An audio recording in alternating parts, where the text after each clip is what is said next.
O ar do aeroporto Humberto Delgado, em Lisboa, pesava sobre os ombros de Lia Pereira como uma manta úmida. Cada anúncio metálico nos altifalantes, cada rodar apressado de malas, cada gargalhada distante parecia amplificar o zumbido ansioso dentro da sua cabeça. Será que o bilhete estava certo? Teria trazido todos os documentos? E se a mala se perdesse? A viagem para Faro, para a entrevista de emprego que podia finalmente mudar o curso precário da sua vida, parecia uma montanha demasiado alta para escalar. Lia apertou a alça da sua velha mochila de lona, sentindo o tecido poído sob os dedos. As suas calças de ganga já tinham visto melhores dias, tal como a camisola de malha que a mãe lhe dera há vários natais. Limpa, sim, mas denunciando uma vida de contas contadas e pequenos luxos adiados. Olhou em volta. Mulheres com malas de marca e óculos de sol pousados no cabelo impecável, homens de fato apressados, famílias barulhentas a caminho das férias. Sentia-se um pardalito cinzento numa revoada de pavões. O seu estômago deu um nó.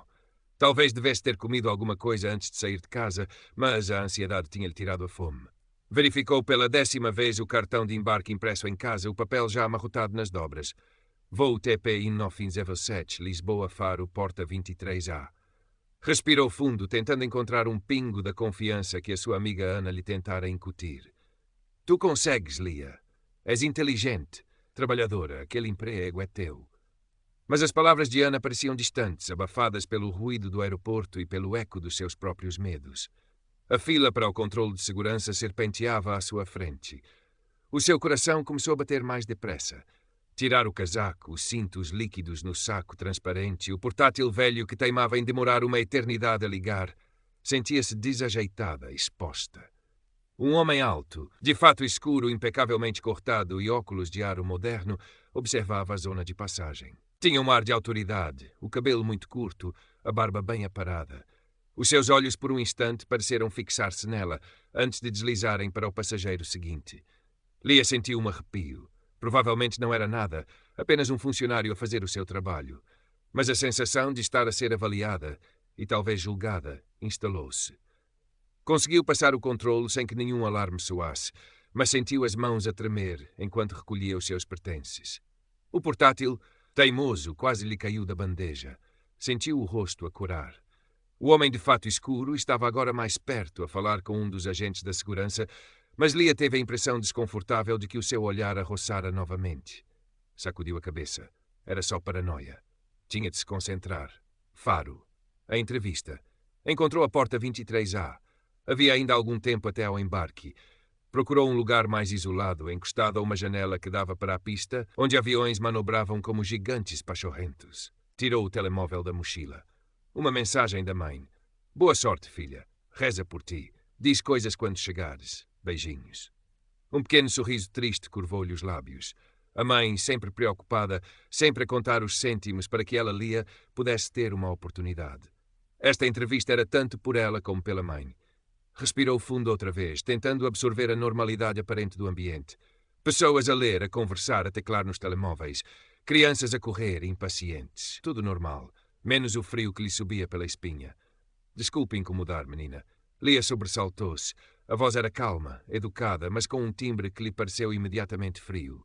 Era o homem de fato escuro. Estava de pé à sua frente, a figura alta a bloquear a luz da janela. O seu crachá identificava-o, Rui Alves, supervisor de operações. Sim, conseguiu Lia articular, a voz pouco mais que um sopro. Poderia ver o seu cartão de embarque e o seu documento de identificação, por favor. O por favor soou mais como uma ordem do que como um pedido. As mãos de Lia tremiam visivelmente enquanto remexia na mochila. O papel do cartão de embarque parecia querer escapar-lhe dos dedos. Entregou-lhe os documentos. O Sr. Alves examinou-os demoradamente, o olhar a passar do cartão para o bilhete de identidade e depois para o rosto de Lia, como se procurasse uma discrepância, uma falha. Viaja sozinha, menina Pereira? Perguntou ele, devolvendo-lhe os documentos com uma lentidão calculada. Sim, senhor. E qual o motivo da sua visita a Faro? Lia hesitou. A pergunta pareceu-lhe estranha, invasiva. Eu? Eu vou a uma entrevista de emprego. O Sr. Alves ergueu uma sobrancelha, quase imperceptivelmente. Uma entrevista de emprego? E quanto tempo pensa ficar em Faro? Só o dia. Regresso à noite, se tudo correr bem. Sentia o sangue a subir-lhe ao rosto. Outros passageiros na sala de embarque começavam a olhar discretamente na direção deles. A humilhação começou a borbulhar, quente e amarga. Como adquiriu o bilhete de avião? Continuou o Sr. Alves, o tom ainda polido, mas com um subtexto que Lia não conseguia decifrar, apenas sentir como uma ameaça velada. Comprei online, com o meu cartão. Por que é que ele estava a perguntar aquilo? Era um procedimento normal. Nunca ninguém lhe fizera tantas perguntas numa viagem. E tem meios para se sustentar durante a sua estadia em Faro, caso precise de pernoitar inesperadamente. A pergunta pairou no ar, carregada de insinuação. Lia engoliu em seco. Sentiu os olhos a picar. Meios para se sustentar? Ele estava a insinuar o quê? Que ela era uma indigente? Uma aventureira? Eu tenho algum dinheiro comigo. E um cartão. Mas, como disse, tenciono regressar hoje. A sua voz falhava. Compreendo, disse o Sr. Alves, mas o seu tom dizia o contrário. Sabe, menina Pereira, no nosso trabalho temos de estar atentos a certos padrões. Às vezes, as aparências podem ser enganadoras. O olhar dele percorreu-a de alto a baixo, demorando-se um instante nas suas sapatilhas gastas na mochila velha. Lia sentiu uma onda de raiva impotente misturar-se com a vergonha. Ele estava a julgá-la pela roupa, pela sua aparência modesta. Estava a tratá-la como uma potencial criminosa, ou pior, como alguém insignificante que podia ser interrogada e humilhada em público sem consequências. As lágrimas ameaçavam transbordar. Ela baixou a cabeça, incapaz de encarar o olhar frio e avaliador dele. O que podia dizer? Que cada peça de roupa que usava fora comprada com sacrifício, que o seu nervosismo não era culpa, mas medo. Medo de pessoas como ele, que detinham um pequeno poder e o usavam para esmagar quem lhes parecesse mais frágil. O silêncio esticou-se, pesado, apenas quebrado pelo murmúrio distante dos outros passageiros. Lia desejava que o chão se abrisse e a engolisse. Queria gritar que ele não tinha o direito, mas a sua garganta estava apertada, as palavras presas. Foi então que uma outra voz, calma mas firme, quebrou a tensão. Com licença. Chamo-me Sofia Mendes. Posso perguntar qual é o fundamento para este interrogatório prolongado e francamente intimidatório? Lia levantou a cabeça, surpreendida. Uma mulher negra, de meia-idade, elegantemente vestida com um fato de calças bege e uma blusa de seda marfim, estava agora ao lado do Sr. Alves.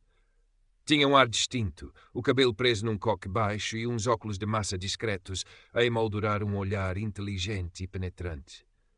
Trazia um livro na mão, que pousara no assento ao lado de onde Lia estivera quase a chorar. O Sr. Alves virou-se, visivelmente surpreendido pela interrupção. A sua máscara de polidez profissional pareceu vacilar por um instante. Estou apenas a cumprir os procedimentos de segurança, minha senhora. Verificações de rotina. A sua voz, no entanto, perdera um pouco da sua arrogância. A doutora Mendes, Lia reparou agora no título respeitoso usado por Alves. Não se deixou de mover. Procedimentos de segurança aleatórios, Sr. Alves, ou baseados numa avaliação subjetiva da aparência ou do nervosismo desta jovem. Nervosismo esse que, permita-me observar, está a ser consideravelmente exacerbado pela sua abordagem. O rosto do Sr. Alves endureceu. Com o devido respeito, doutora, a senhora não está a par dos nossos protocolos internos, nem dos indicadores de risco que somos treinados para identificar. Indicadores de risco, retorquiu Sofia Mendes, a voz ainda calma, mas com um fio de aço. Que tipo de indicador de risco representa uma jovem que viaja para uma entrevista de emprego num voo doméstico? Será a sua roupa? A sua aparente modéstia? Ou será o facto de ela não se conformar a um certo perfil socioeconómico que o senhor considera normal para um passageiro aéreo? Cada palavra era precisa, incisiva. Lia olhava de um para o outro, o coração ainda aos pulos, mas agora com um tênue fio de esperança. Aquela mulher, aquela desconhecida, estava a defendê-la. Estava a dizer em voz alta tudo o que Lia sentira, mas não tivera coragem ou capacidade de articular. Alguns passageiros próximos observavam agora abertamente o interesse despertado pelo confronto inesperado. O Sr. Alves pareceu desconfortável com a atenção. Passou a mão pela gravata, um gesto nervoso que contrastava com a sua postura habitualmente controlada. Não se trata de perfis socioeconómicos, doutora Mendes, disse ele, tentando recuperar a compostura. Trata-se de garantir a segurança e a integridade das nossas operações. A jovem demonstrou um comportamento atípico. Atípico? Sofia Mendes arqueou uma sobrancelha. Nervosismo num aeroporto, especialmente antes de uma entrevista de emprego importante. É atípico? Ou será que atípico é um eufemismo para algo que o senhor não quer nomear? Algo relacionado com o facto de ela não parecer abastada? O Sr. Alves engoliu em seco. A doutora Mendes continuou, implacável. Gostaria de saber, Sr. Alves, qual é a base legal específica que lhe permite questionar um passageiro sobre os seus meios financeiros ou o detalhe da sua vida privada para um simples voo doméstico, na ausência de qualquer suspeita concreta e fundamentada de uma ameaça à segurança. Porque, tanto quanto sei, isso roça o abuso de autoridade e a discriminação. A palavra discriminação pairou no ar, pesada. O Sr. Alves olhou em volta, como se procurasse apoio, mas os rostos dos outros passageiros eram agora uma mistura de curiosidade e reprovação. Percebeu, talvez tarde demais, que tinha escolhido mal a sua batalha, ou pelo menos a sua plateia. A postura da doutora Mendes, a sua eloquência e a menção implícita a consequências legais fizeram-no reavaliar a situação. Uma queixa formal, um escândalo, não era isso que ele precisava na sua carreira. Ele pigarreou. Bem, doutora, talvez tenha havido um excesso de zelo da minha parte. A segurança é uma prioridade absoluta, como sabe. A sua voz era agora menos assertiva, quase defensiva.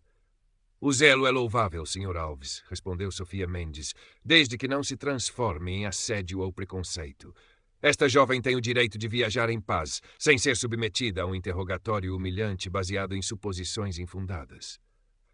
O Sr. Alves dirigiu um olhar rápido e tenso a Lia, que ainda estava pálida, mas já não parecia tão assustada. Depois, com um aceno rígido na direção de Lia, mas evitando o olhar penetrante de Sofia Mendes, disse: "Está tudo em ordem, menina Pereira. Pode seguir. Tenha um bom voo." E sem mais uma palavra virou costas e afastou-se apressadamente, a sua dignidade um pouco arranhada. Lia ficou parada por um momento, a tremer ligeiramente, o alívio a inundá-la como uma onda quente. Virou-se para Sofia Mendes, os olhos brilhantes de lágrimas não derramadas. "Obrigada", conseguiu murmurar, a voz embargada. "Muito, muito obrigada. Eu não sabia o que fazer." Sofia Mendes sorriu-lhe, um sorriso genuíno e caloroso que lhe transformou o rosto sério. "De nada, querida. Ninguém devia passar por isto. Às vezes é preciso lembrar a estas pessoas que o poder que têm vem com responsabilidades e não com o direito de humilhar os outros." Pegou no seu livro. "Agora, vá lá apanhar o seu avião e boa sorte para essa entrevista. Mostre-lhes do que é capaz." O anúncio para o embarque do voo TPI 1907 soou nesse instante. Lia sentiu um novo impulso. Agradeceu mais uma vez com um aceno de cabeça e juntou as suas coisas, a mochila parecendo subitamente mais leve. Caminhou em direção à entrada do avião, sentindo-se exausta, mas também estranhamente fortalecida. Ao encontrar o seu lugar junto à janela, um passageiro mais velho, sentado ao seu lado, que ela vagamente se lembrava de ter visto a observar a cena na porta de embarque, dirigiu-lhe um sorriso rápido e empático. "Ainda bem que tudo se resolveu", disse ele em voz baixa. "Há gente que não devia ter certos empregos." Lia apenas anuiu, um pequeno sorriso a escapar-lhe. O avião começou a taxiar e pouco depois levantou o voo sobre os telhados de Lisboa. Lia olhou pela janela, mas a paisagem urbana a desfazer-se lá embaixo pouco lhe dizia. A sua mente repassava o incidente. O olhar frio do Sr. Alves, a sua própria paralisia e depois a intervenção calma e poderosa da doutora Mendes, uma completa desconhecida que se erguera para a defender. Sentia um alívio imenso por ter acabado, mas a marca da humilhação, a frieza do preconceito ainda lhe queimavam por dentro. Por que ela? Só porque não parecia rica? Só porque estava nervosa? A pergunta ecoava dolorosa. Lembrou-se de outras vezes mais subtis.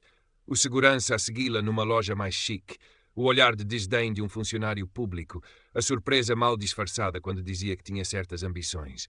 Eram pequenas picadas, agulhas de um preconceito invisível mas persistente que lhe minavam a confiança. A viagem para Faro, para a entrevista que podia ser a sua grande oportunidade, continuava. Mas algo dentro dela mudara, ou fora dolorosamente reforçado. A sua vulnerabilidade. Sim, mas também a constatação de que, por vezes, no meio da indiferença geral, podia surgir uma mão amiga, uma voz que se levantava contra a injustiça. Pensou na mãe, à espera de notícias. Pensou na entrevista. Tinha de se recompor, de encontrar forças. A doutora Mendes dissera-lhe para lhes mostrar do que era capaz. E era isso que ia fazer. Não ia deixar que a arrogância de um homem como o Sr. Alves, nem o peso dos seus próprios